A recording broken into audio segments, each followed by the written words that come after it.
वाशी ते मानखुर्द प्रवास आता सुसाट होणार आहे। वाशी खाडी पुलाच्या दुसऱ्या बाजूचा आज लोकार्पण होणार आहे। मुख्यमंत्री फडणवीसांच्या हस्ते ऑनलाईन उद्घाटन होणार आहे आणि सायन पनवेल मार्गावरची वाहतुकीची कोंडी सुटणार आहे।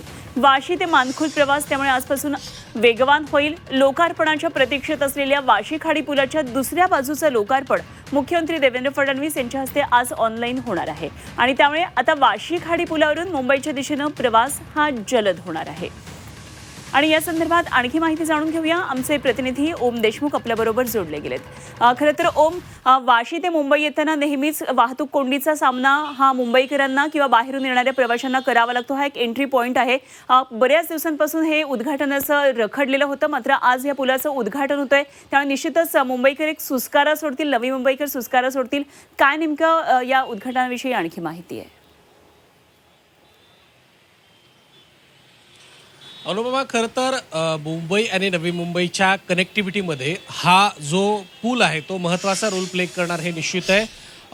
1994 साली या ठिकाणी पुलाचं जे मूळ बांधकाम होतं ते करण्यात आलं होतं, परंतु वाहतुकीची संख्या जी दिवसेंदिवस वाढत गेली त्यामुळे या पुलाचं विस्तारीकरण करण्यात आलं आणि दोन्ही बाजूला 3-3 मार्गिकांचा एक नवा पूल बांधण्यात आला आहे।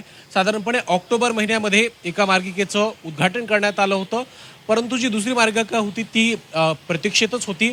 त्याचं लोकार्पण आज राज्याचे मुख्यमंत्री देवेंद्र फडणवीस यांच्या हस्ते होतंय। एकूण 6 मार्गिकांचा हा नवा पूल बांधण्यात आला, ज्यामुळे जसं तुम्ही सांगितलं की नवी मुंबई आणि मुंबईमधली जी वाहतूक आहे ती आता सुरळीत होण्यास मदत होईल। आपण दृश्यांमध्ये माझ्या मागे पाहू शकता की हा जो पूल आज लोकार्पणासाठी सज्ज आहे त्याची जर आपण एकूण लांबी पाहिली तर 3-3 मार्गिका आहेत, दोन्ही बाजून आहेत। साधारणपणे 550 कोटी रुपये या कामासाठी खर्च करण्यात आलेले आहेत आणि MSRDCच्या माध्यमातून मुंबईमध्ये जे विविध प्रकल्प राबवले जात आहेत त्यामध्येच आता या प्रकल्पाची सुद्धा भर पडते। खऱ्या अर्थानं जो प्रवासाचा किंवा वाहतुकीचा फ्लो होता त्यामुळे कुठेतरी वाशीच्या टोल प्लाझा या परिसरामध्ये मोठ्या प्रमाणात वाहतूक कोंडीला सामोरं जावं लागत होतं।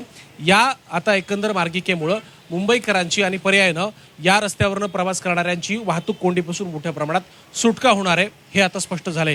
काही वेळामध्ये राज्याचे मुख्यमंत्री देवेंद्र फडणवीस यांच्या हस्ते या पुलाचं ऑनलाईन स्वरूपात उद्घाटन होईल आणि त्यानंतर हा पूल मुंबईकरांसाठी वाहतुकीसाठी खुला होणार आहे। त्यामुळे मुंबईकरांच्या प्रवासात निश्चितच मोठ्या प्रमाणात एक सुसूत्रता आणि सुलभता येण्यास मदत होईल। निश्चितच धन्यवाद ओम, दिलेल्या सगळ्या या सविस्तर तपशिलांसाठी। ओम देशमुख आमचे प्रतिनिधी आपल्या बरोबर होते।